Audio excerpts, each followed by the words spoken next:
The following podcast is a W2M Network original production. Visit W2Mnet.com for all of our other great podcasts, plus news, reviews, articles, and opinions from the worlds of wrestling, video games, football, and entertainment. What time is it?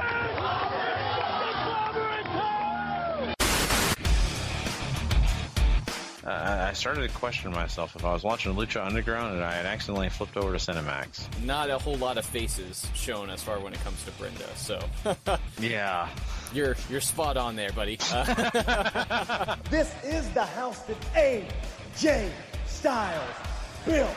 Like Nakamura, he's just such a great star. It doesn't matter what you do with him, people are going to cheer for him. Did you feel the gloriousness? Did you feel it? Bobby Roode did his job. This is insane how great they are. Well, I think the authors of pain are young prodigies. That's how good we are representing Bullet Club. This is what we do. Super Kid Pate! Japan! Excuse me, Finn? We all saw what happened earlier tonight, but can I get your thoughts on what transpired between you and Bray Wyatt? If Bray Wyatt wants to play games, let's play.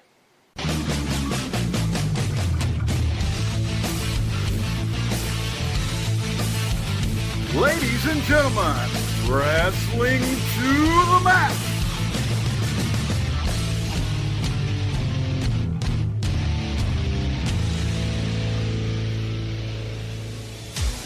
And your hosts, Gary Vaughan, Sean Garmer, and Paul Leazar.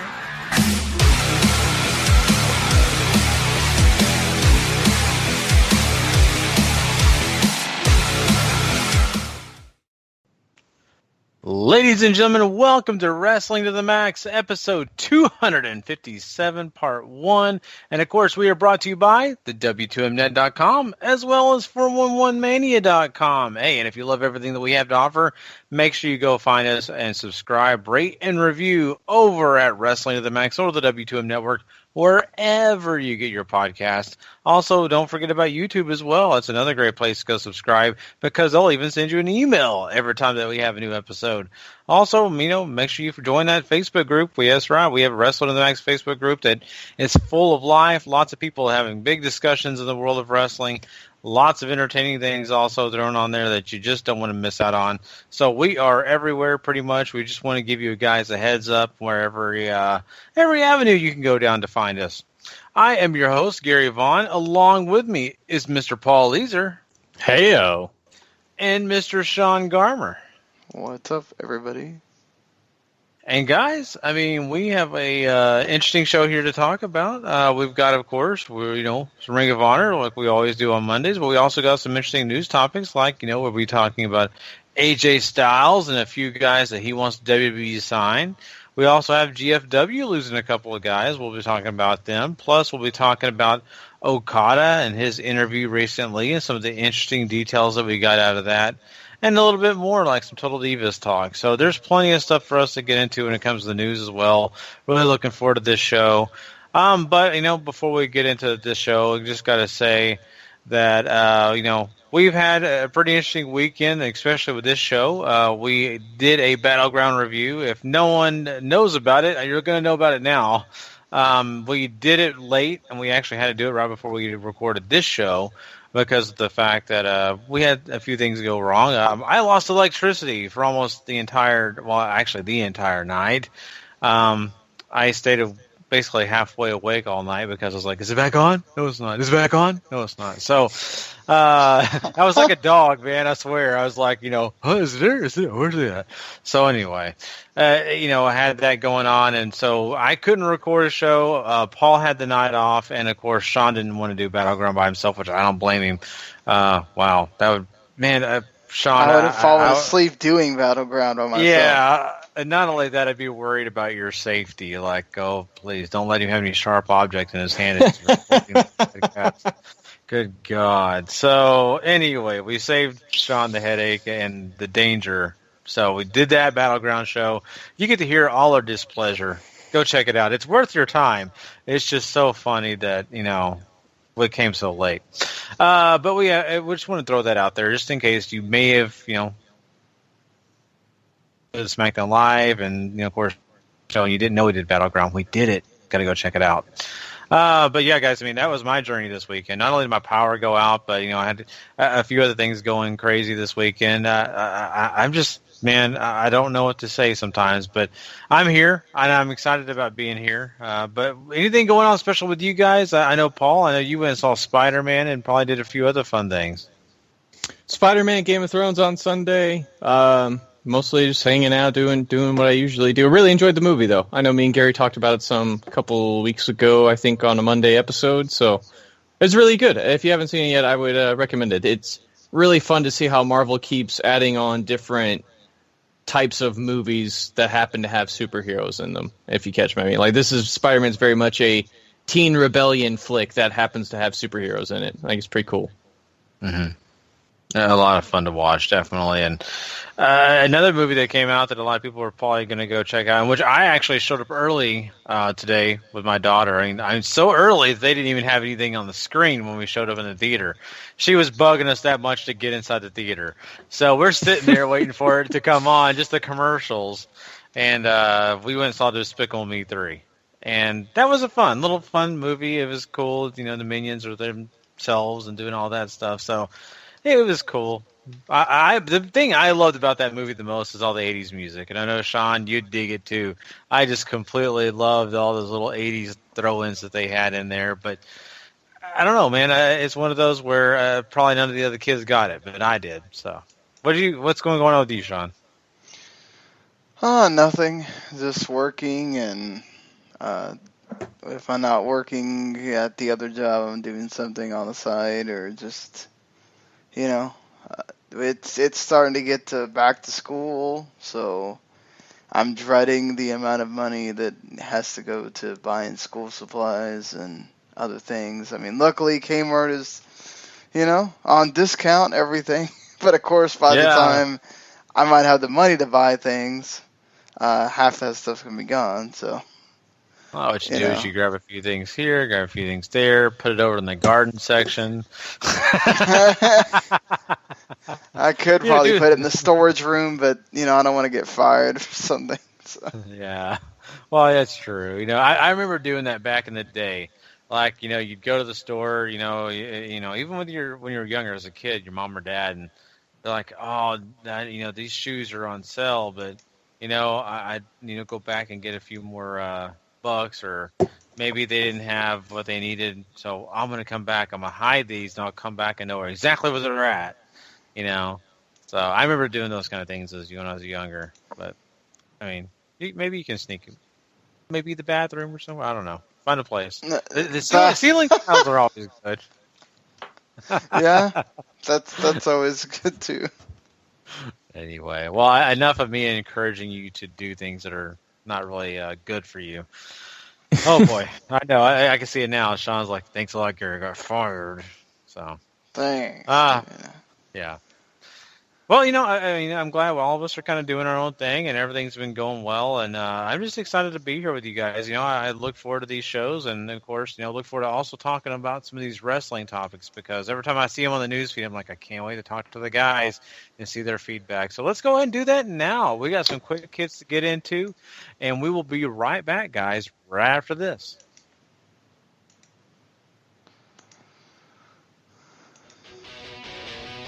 It's time for wrestling news. Quick hits.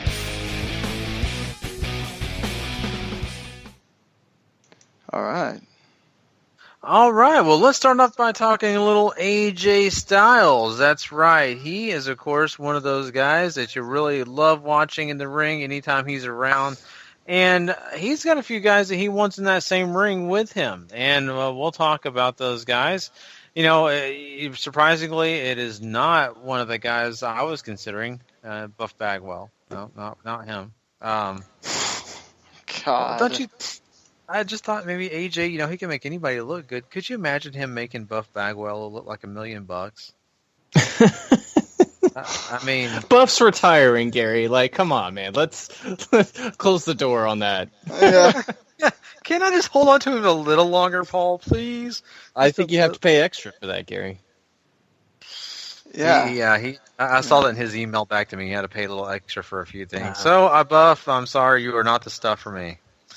Anyway, well, let's talk about the guys that AJ really does want to face off against in the WWE ring. That is Bad Luck Fale and, of course, Tonga. So, Tonga and Bad Luck Fale both are guys in New Japan, and AJ has, of course, worked with these guys before. But he, mentioned them specifically, so which means that this guy, has his eyes and ears out for him, and I'm sure he's going to be pointing those same things out to WWE officials. What do you think about this? I think, those are some good choices, if you ask me. What do you think, Paul? I'm a big fan of Tama Tonga. I think he's a great wrestler. He's very different, and he's also a spectacular athlete, and that's a lot of stuff WWE likes. I don't know if he has the size, which is something that you could say about Bad Luck Fale. Big guy, has the size.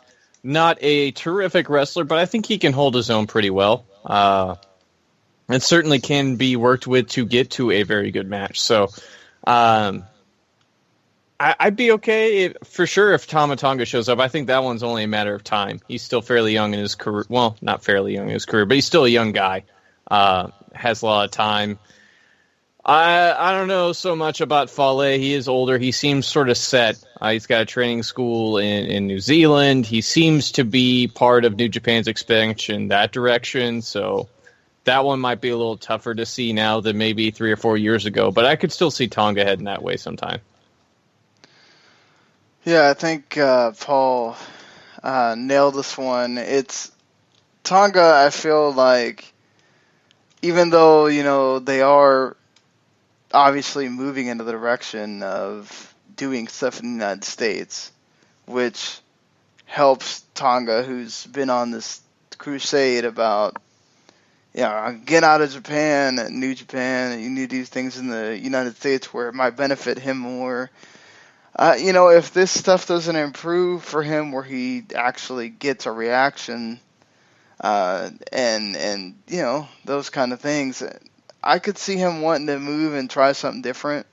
I don't know that he is a guy that might really be able to do something for New Japan in the future. Fale is a guy that New Japan protects a lot. You'll see it in the G1 as it continues, and you see it throughout the year. Like Paul said, he's got stuff going on here. They've made attempts to push into New Zealand and Australia. It helps that you also have Jay White, who's from New Zealand, who's going to be coming back at some point to be sort of a newer star to bring out there. But the monsters are kind of what Vince likes, and they are sort of serving a great purpose in WWE right now. So imagine you get a guy like Fale. Could he be as cool as he is in New Japan and also be the monster? I don't know. But you bring him in, he's a presence. He's somebody you don't want to mess with, and with the right guy, he can have a good match, and AJ would be one of those guys that would know what to do with him. I think it's obviously AJ wanting more of his Bullet Club buddies in the same federation that he's in, which isn't a bad call. I don't know if Fale would come, but Tonga seems like maybe he should have came the last time he had a contract open.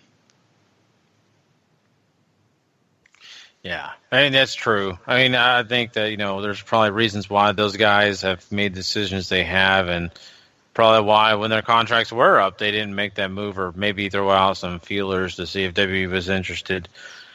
I really look at this as a situation where, like you said, Sean, AJ's kind of finding his old buddies and trying to find a way to get them involved, or maybe throw their name out there. That way the WWE pays attention. Maybe even those guys pay attention to AJ, kind of calling out, saying, guys, I would love to wrestle you. Come here. Don't think about doing anything else. Go to WWE. But will it happen? No one knows. There's always that possibility still hanging around, but there's no guarantee any of that will happen. Well, talking about people moving around different places, we do know that there's guys that will no longer be with Global Force Wrestling. And one of those guys is Matt Morgan, and the other is Davey Richards. That is right. They are no longer going to be a part of GFW. And, it's interesting. I think Davey Richards can pretty much, find a home pretty quickly. Matt Morgan's a guy that I don't know if I'm surprised, but I don't know where he goes from here. I don't know if his things have not really worked out his way. So any of these things, either of these guys, I should say, Sean, make sense to you, or do you see him going anywhere else of significance? They just hit in the Indies.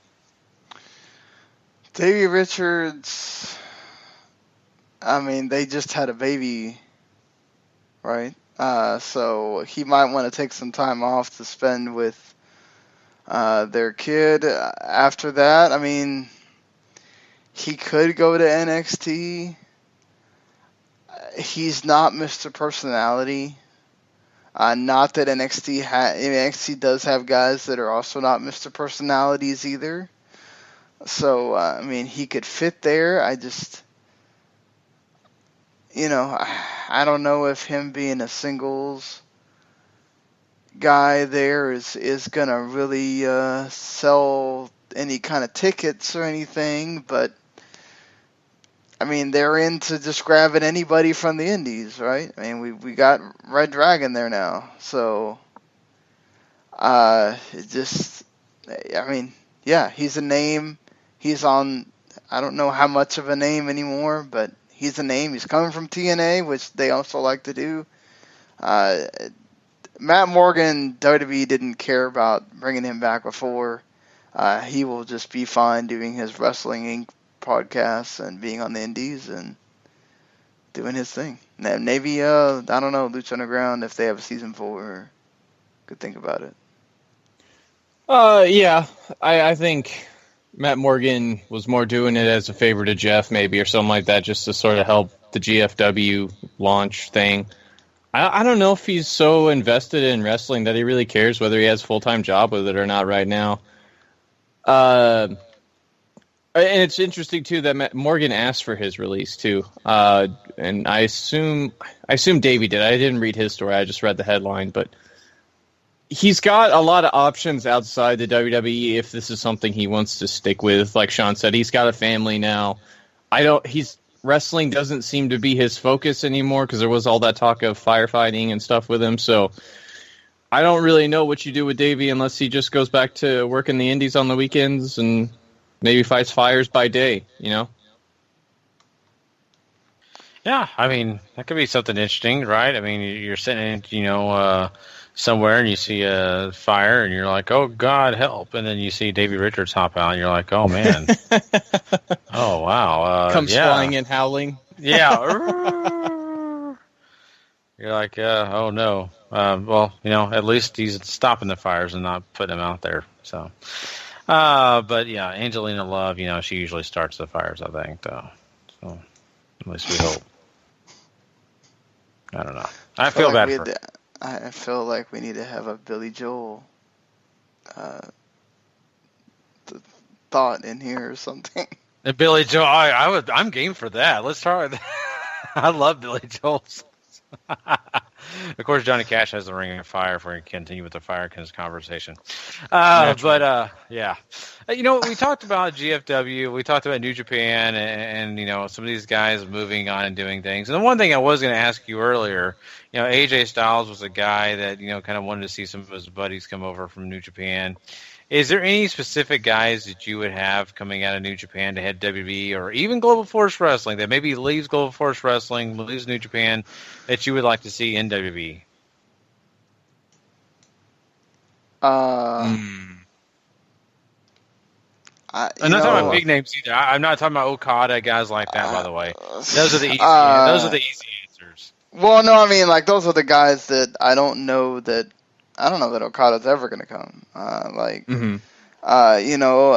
Kenny Omega would be great if he really wanted to come. Honestly, for me, I think the only way that Kenny Omega comes is if this this expansion to the U.S. doesn't work out as great as New Japan wants it to, which all signs right now point to being good, but obviously once you get more of the foothold going on and then you start becoming a bigger deal, that's, WWE might start deciding to put the foot down, and then, it might be a problem. And we'll have to see if that ever becomes an issue. But, I think other than that, I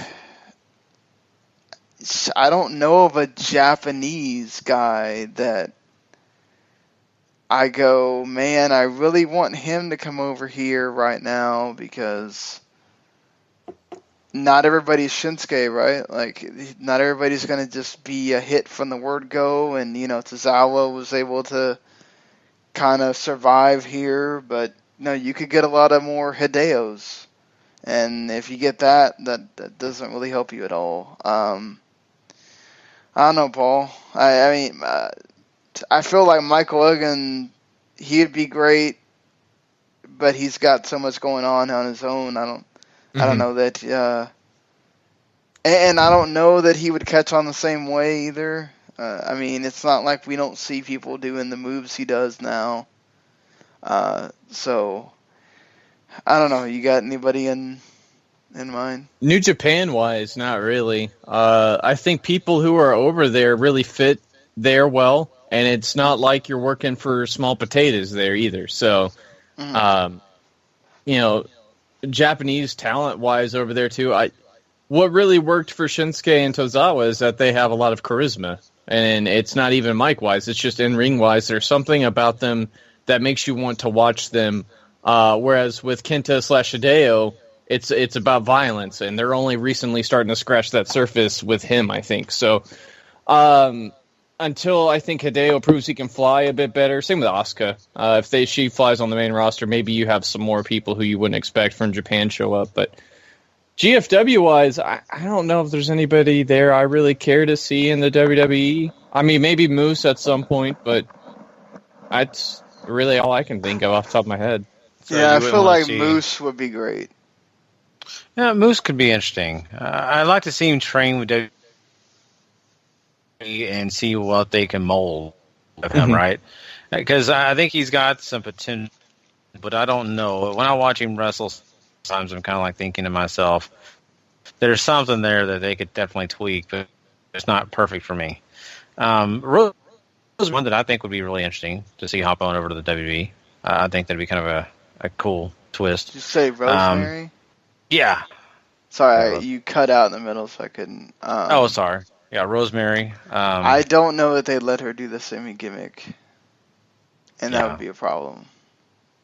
Courtney Rush on her own is a phenomenal talent, so I think she could make a lot of stuff fly, and if she can make Rosemary work, I have all the faith in the world. That Right, like I think it would work in NXT, but I don't know once you get to the main roster. Unless she finds a gimmick that works in NXT, obviously. That's what I'm saying. Whatever they decide to saddle her with, I think she can pull it off. Well, that's a good thought. What about Eli Drake? He's one that I'd love to see come to NXT. Pass. He has the. I think if he can find something that works, I think he could. He's a serviceable enough wrestler, which he could improve being in the Performance Center, being around all those guys. But,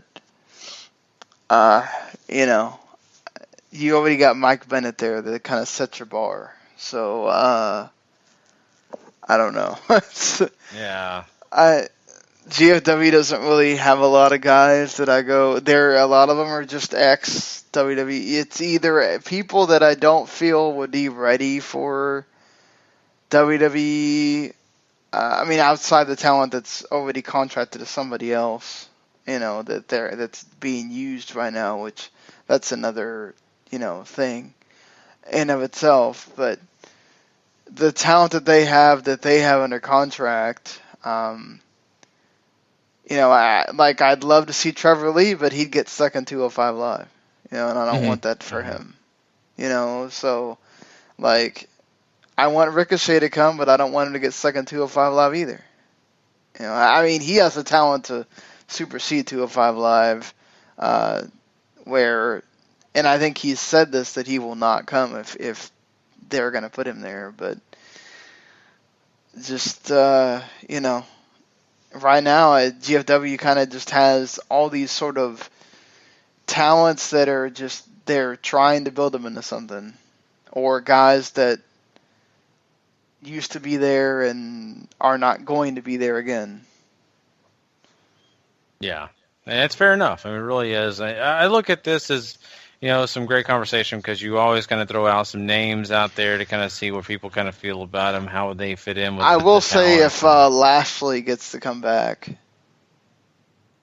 and gets to be the, I don't think they're going to book Lashley. him. Yeah. Like, you I know. don't think they're going to book him that way if he does, though.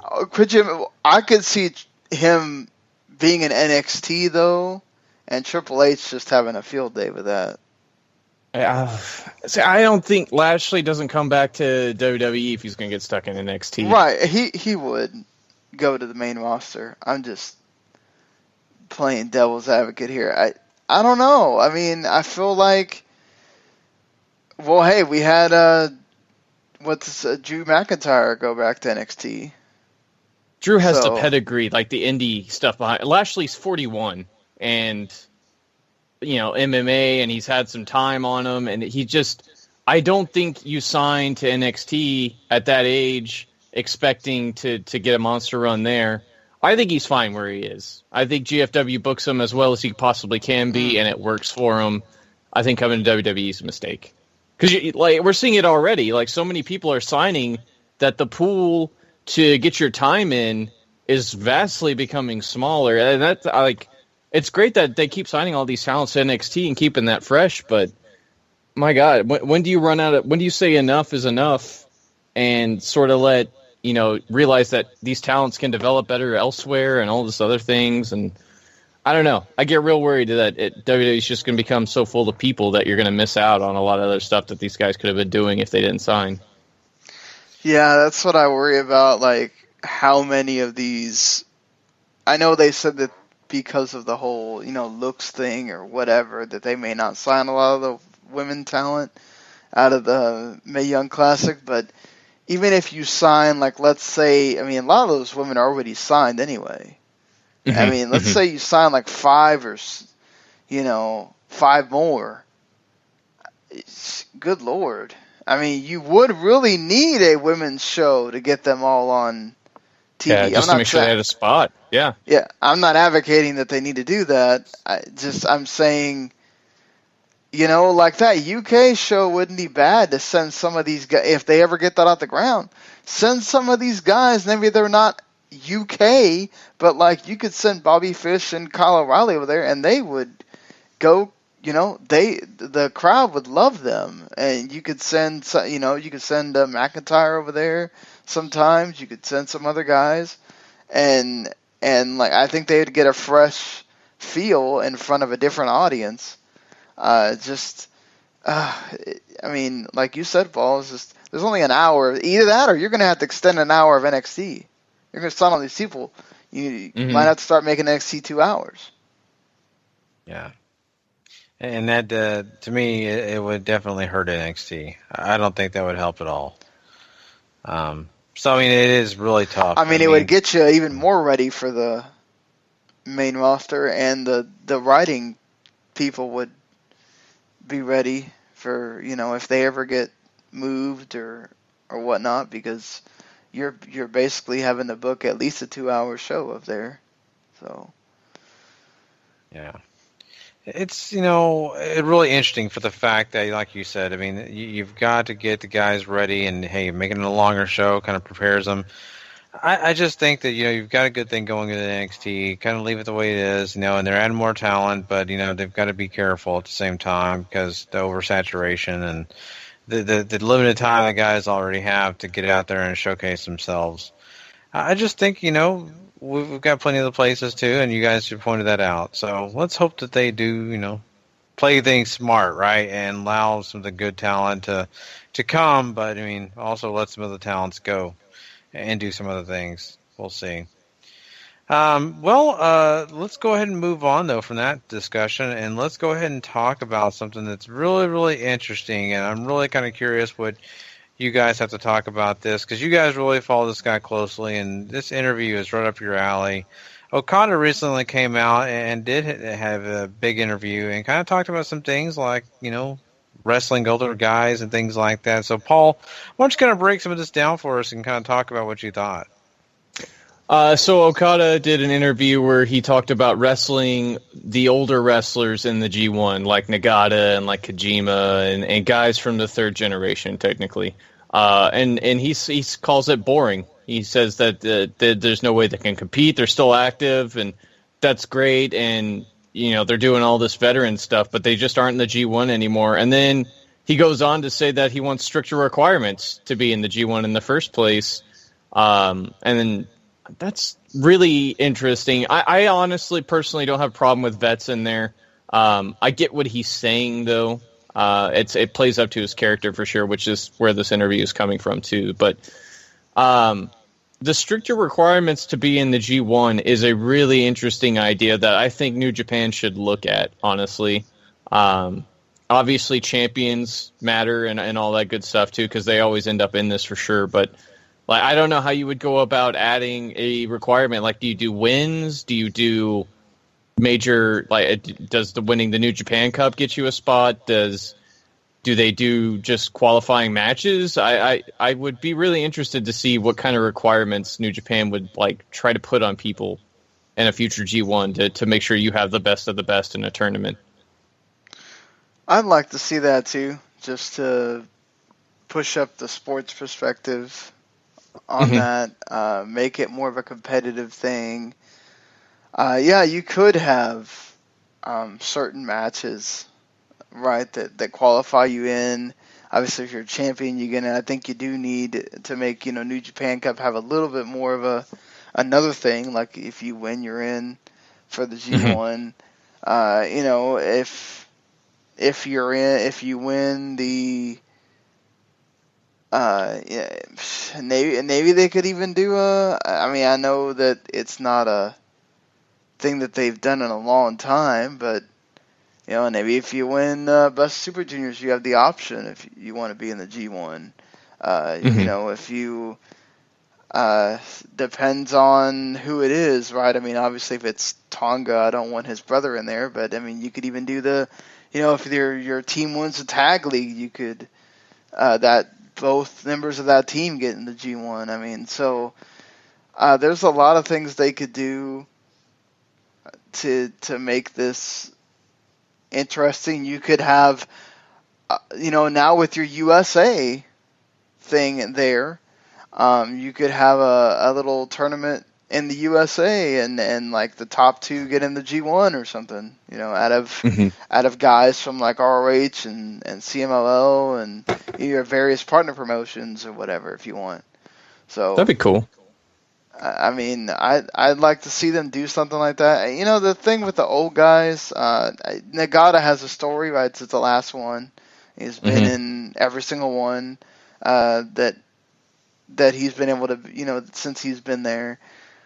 Kojima can still go, so I don't have a problem with Kojima being there. And, Makabe's been good. So, you can complain all you want to, Okada, but this isn't like they got Nakanishi in there taking up a spot. Exactly. Whatever. Suzuki is obviously old too, but dude isn't out there slouching it. So, and he's older too, and he's still out here slaying it and all that stuff. So, I don't know where you draw the line on age, honestly. If they're still producing, then it's are you really going to take? You take Ishii out of this G1. You're taking away a lot of the great matches. So, come on now, Okada. Yeah, for sure. He also has this little bit about Juice too, where he thinks he's the future of wrestling and all this stuff, and at least for New Japan, which I found very interesting too. I know you've been bigger on Juice than I have. Juice has won me over a lot this year for sure, but future of the promotion, I don't know. Well, you got what? So if you want to have Juice in there with Jay White, and I don't know that Finley has that same pedigree, but maybe. And then you add in the other young lions that are coming back, the Oheis and Shows, and then you'll have Okada if Bushi were to stick around, and I mean, look, a lot of these guys are older for them, so you got to start looking at, Omega if he stays around. Elgin could also, he's still sort of a younger guy. It's a lot of the sort of younger guys are also juniors too. So, you got to I guess that's why you have all those heavyweight young lions right now too. Is you need to start developing not just heavyweights but Japanese heavyweights, and they still got time, obviously, before this really becomes an issue for them. But I could see if Juice stuck around, he could really do something for New Japan. I mean, he's obviously shown that he's dedicated to the craft and to the company. So, hey, look, I mean, this is not anybody just heaping praise here, right? This is Okada saying it. So. Yeah, I mean, I like I said, I don't have a problem with Juice. He's really improved a lot. He's won me over a lot this year. Say he's the future of the company. I don't know about that. Certainly, I think he has the potential to go far. I just don't know if he ever ends up in the same spot Okada's in or anything like that. That's what future of the promotion means to me when we're talking New Japan. Fair enough. Yeah, I mean, it's kind of interesting, and Okada is definitely one of the guys that has a lot of respect, and of course, if he's pointing out guys like Juice Robinson and a few others, you should definitely be paying attention to him. I have to say that you've got to watch these guys if you're not watching them already. Super awesome guys, and Okada in this interview kind of breaks down a few of those things, and I think it's cool that he was that candid in the interview and kind of opened up. I was really happy to see all that.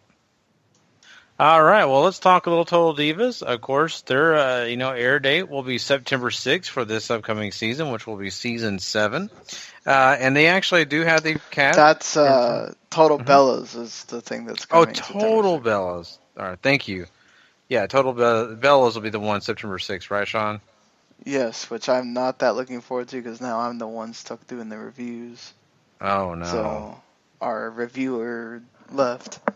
But, well, at least you got Total Divas to look forward to, right? Season 7 that should be a bit more entertaining. You did, the thing with Total Bellas that was actually redeeming was, number one, you got to see John Cena sort of having a different side to him. Number two, you got to get the interesting stuff with Brian and the injury and the concussion and how he was going through all that. And so this one is, and then you had Nikki's injury too. So I wonder what they're covering with this one. It seems like there's going to be less sad stuff and it's more positive because of the baby and everything. So I guess you get to watch Brie and Brian having a newborn, maybe. So that's always fun, I guess. But yeah, I don't know.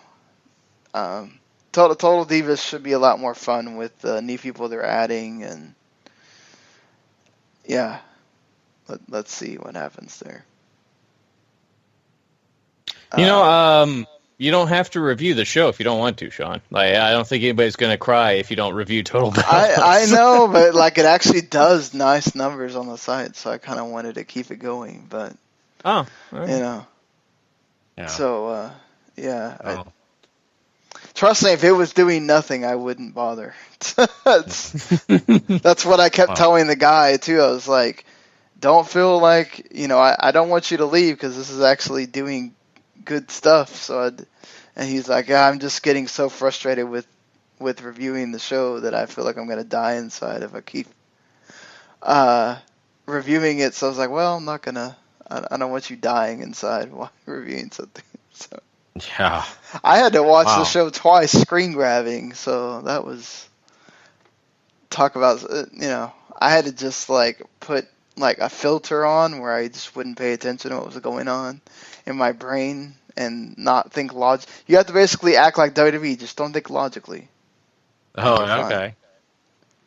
Oh man, jeez.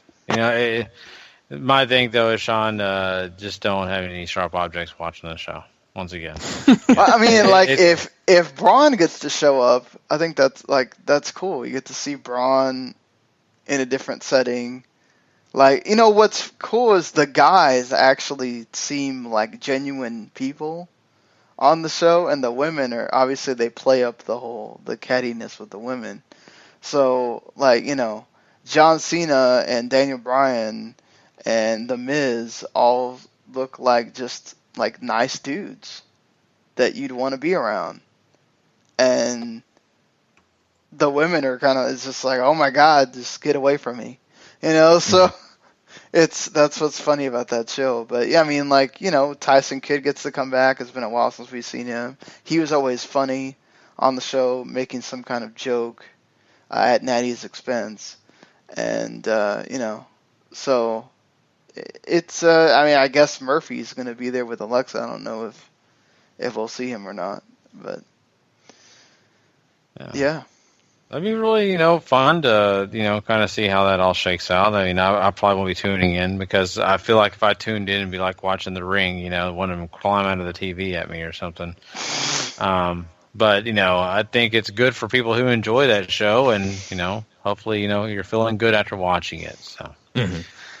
Like, but what's so bad, what makes it bad is that it's like watching a Saturday morning cartoon. They kiss and make up at the end every time, and it's like, oh my god, the intelligence that is being insulted right now. Oh man, I have a feeling for me to watch it, has to be a little bit more than kissing. So I'm just saying, We'll see, though. Yeah. They already got rid of Renee Young, so that I'm pretty sure the ratings would be through the roof if there was a little bit more kissing. Yeah. Paul's like, I'll review that show. But all right, guys. Well, that is quick hits for us for this episode. But we've got one more thing left to do on this show, and that is talk some Ring of Honor. That's right. We had a pretty exciting episode to talk about, man. I'm kind of looking forward to this one. So we'll be right back with some Ring of Honor action.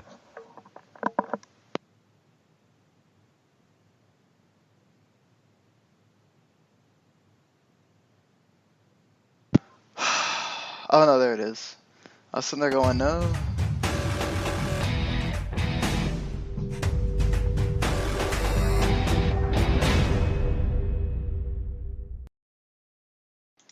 Sorry, I thought the studio decided to start erasing stuff again. So I was sitting there going, where the hell did it go? And it was just there. It was hidden behind things. So, all right, guys, take it away. All right, Ring of Honor opens this week with the Bullet Club. It's the Young Bucks and Hangman Page hanging out in the ring. They announce to the live crowd that they are gunning for those World Six-Man Tag Team titles. They've beaten the former champs, and now they want the current champs. It's pretty much all they have to say. And then Hangman Page brings out Marty Scurll for a six-man mayhem match featuring himself, Josh Woods, Frankie Kazarian, Vinny Marseglia, Will Ferrara, and El Terrible from CMLL. I thought this was fun. You have a whole lot of everything here. You get some flying, you get some brawling, you get some storytelling here as Shane Taylor comes out randomly to attack Josh Woods, so that seems like to be set up for some story going on there. And then Kazarian starts going wild on everybody at the finish. However, Marty Scurll comes in, throws him to the outside, and ends up covering Vinny for the Duke. That might be something going forward, too. I don't know if all that stuff is settled between Kazarian and the Bullet Club, but I think you get a nice spread of everything here in the opener that gets you ready for the rest of the show. Yeah, you do, and you get some stuff that, like you said, has something to do with storylines. The Shane Taylor thing is really interesting. And I think, having the Bullet Club with Marty Scurll, I mean, my God, he is so charismatic, and I love everything that he does. I mean, he really added something to this match. I have a feeling you watch this match without Scurll, you kind of get a little lost in all the action and kind of start finding yourself halfway paying attention. But with Scroll involved, it really kind of started picking things up, and I was pretty fond of everything I saw here. It wasn't the most spectacular match of all time, but it was a decent 6-man that got your show going, and I think that was important. Yeah, it's like you're at a buffet, and you've never been to this buffet before, so you're like, you know what, I'll try a little bit of everything and see what they got, and that's very much what this was right here. Mm-hmm. Christopher Daniels gets a promo after the match is over to talk about Cody and how he lost the championship to him and how he reacted poorly to Ring of Honor and its fans and everything like that. So he's going to accept Cody's challenge for the 2 out of 3 falls match, which will take place in 2 weeks on ROH TV. This could be kind of cool. I'm interested. I don't know how great the match is going to be because Daniels hasn't really produced anything to get you out of your seat singles-wise with the championship, but maybe they go ham here and put on something worthwhile.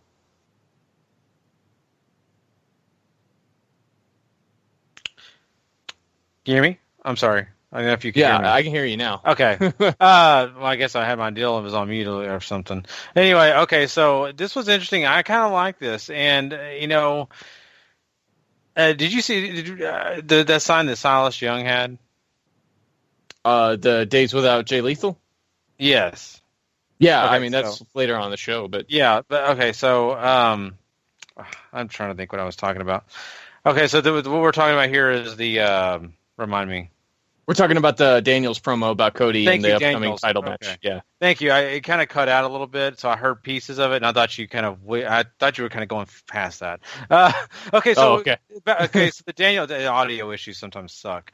Daniels is really interesting here because he kind of gets his piece in, which I'm very happy. I thought they were going to ignore that. I really did. I thought they were going to kind of push Daniels off.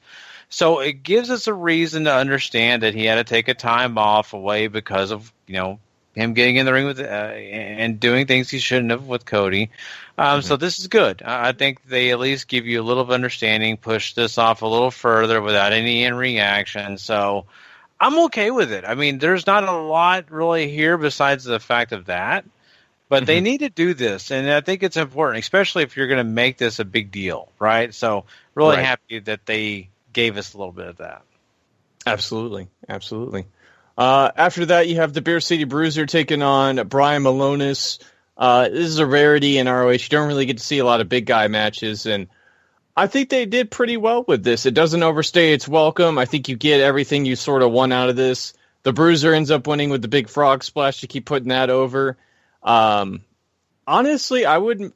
Beer City Bruiser and Silas Young keep looking for a third guy to chase the 6-man titles with. Malonis might be that guy. He's rough and tumble and all that good stuff that they like to talk about, and he didn't back down from Silas whenever Silas was giving him guff earlier in the match, so might be something there worth exploring. And then afterwards, Silas gets some promo time to update the Days Without Jay Lethal sign on ROH TV, which is now up to 29, and Mr. Silas believes it's going to be a long time before we see Lethal on ROH TV again. Yeah, that's probably not true. Yeah. And that was the reason I was talking about the sign, is I was going to say that I really thought that was funny because it looked like something you got at the yard sale. Like, how you buy those pre-done signs. You probably did. Yeah. I mean, it looked just like it if it's not already. So I kind of like that touch. And, in his little promo and all of that, he's talking about Jay Lethal. And I'm okay with Silas Young and the fact that he's, got this going with Jay Lethal, but not exactly the most exciting thing at this moment because you don't have Jay Lethal there. So it's okay. I'm glad they're at least keeping him in the conversation. And if it takes Beer City Bruiser to keep Silas in the conversation, hey, it works too. I think you were right. I think that, he calls himself I'm already blanking on what the guy calls his nickname. Is it Penthouse or no? Brian Malonis calls himself the Kingpin. Kingpin, thank you. I don't know why I want to say Penthouse. Kingpin. Yeah, so the Kingpin, I like to just call him that because it's easier for me. He's a really interesting character. I think he did a great job in this match because it was almost at the beginning like, just an even match. They couldn't do anything besides, getting each other's way. And then, eventually, we do have the Beer City Bruiser, who's kind of the veteran there in Ring of Honor, starting to take care of a little bit more business. But, man, Kingpin looked really good, too. I think you're right on that. I think adding him as the third member of that, trifecta team, wow, it'd be hard to beat, man. They'd be so hard to beat. And I think the Kingdom would definitely have something to be scared of. And I think even the Briscoes and Bully Ray, all those teams would be a little bit more nervous facing off against the team of, Kingpin and the Beer City Bruiser. But that's not set in stone that it would ever happen. But I love the idea that you threw out there that could be the case. And, hey, if it is, I'll definitely be happy. So, yeah, for sure. Not a bad match, too, by the way. Two big guys as they are, 300-pounders. You'd be shocked of how much fun that was to watch. I really loved watching that match. Yeah, and they can both move decently well, and they're not afraid to fly around and do something crazy, which is always appreciated. So, And the frog splash, very interesting to use with a big guy like that, but I love it. Yeah, I mean, Bruiser's definitely got the ability to make sure that hurts. So, main event time, Kushida defends the ROH World Television title against Jay White. I thought this was every bit as good as...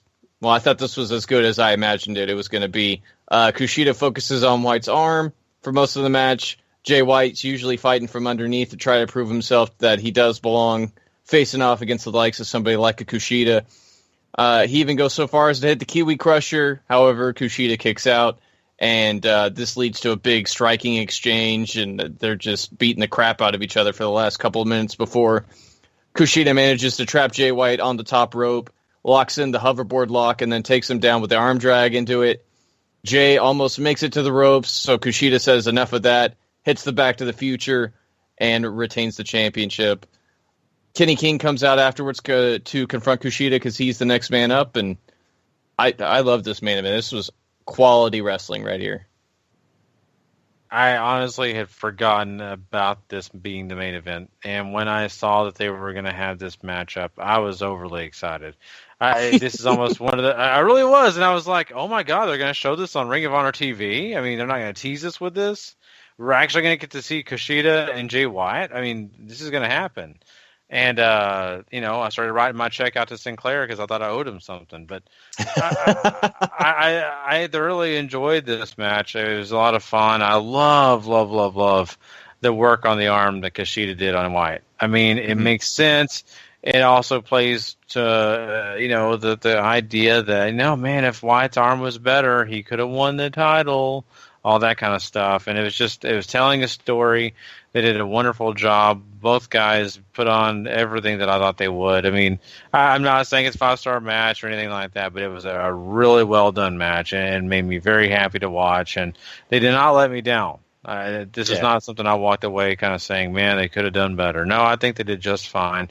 Really happy with this match overall. And I look for more stuff in the future. And I also want to say that I loved that adding Kenny King here at the end. And, let his presence be known because he does deserve a shot at that TV title. Mm-hmm. He sure does. And Kushida and Kenny King should be phenomenal, too. And, of course, next week we're going to have a Women of Honor TV special, which I'm super excited for. Because one, I'll have Chris Wolf on there for people who didn't get to see her Best in the World. And one of my I'm a big fan of Kelly Klein. She's main eventing that show against Deonna Purrazzo and I think Mandy Leon in Triple Threat. So should be a good time. Yeah, exciting, and it's kind of fun to have a change of pace on Ring of Honor TV. We get some of the same old stuff sometimes, but this will be definitely a huge change of pace. I'm really excited about it. But yeah, that pretty much wraps up everything that we have to offer you guys tonight. Of course, don't forget this next Thursday night. Of course, Friday morning on the download, we will have another part of this episode. It'll be part 2 of episode 257, and then I'll give you some Lucha Underground. That'll give you some Impact Wrestling to talk about. We'll also be jumping into the big news topics and a lot more. And, of course, if you don't want to miss out on the G1 action that's going on, guess what? Paul and Sean are going to do a G1 special for you guys that's continuing on with the G1. So make sure you go tune in for that. That is going to be so much fun. So many great things to talk about there. We got, of course, all the review shows, all the other stuff we do. We do so much stuff that we hope we can get you all the content that you can handle And make sure you go find us at W2Mnet.com. That's the easiest way to come find us. It really is. You just go type in W2Mnet.com, click. You are there. You are ready to find audio content. You're there to find written content. Just so much fun. Go check it out. Also, don't forget to go make sure and subscribe to Wrestling to the Max. Go rate and review. Also, W2M Network if you want to get everything over there at the W2Mnet.com family. So YouTube, don't forget that. Don't forget the Facebook groups. Go join now if you're not already joined. I mean, we are everywhere. Every avenue that you can find, we are there. And we just want to do it for you. Make sure you get what you want, how you want it, and make it easier for you personally. So that's why we do all this stuff, why we name it all. So there you go. And also thank you to 411mania.com. We appreciate all those guys over there. They have so many great things going on the side as well. You need to go check them out. So, we are done. That was a mouthful for everything else. But, of course, now I am Gary Vaughan, and you had Sean Garmer and Paul Leazar with us. And, of course, we will see you guys later on. Until then, if you're not living life to the max, you're not living life at all. You know it. Peace. The following podcast is a W2M Network original production. Visit W2Mnet.com for all of our other great podcasts, plus news, reviews, articles, and opinions from the worlds of wrestling, video games, football, and entertainment.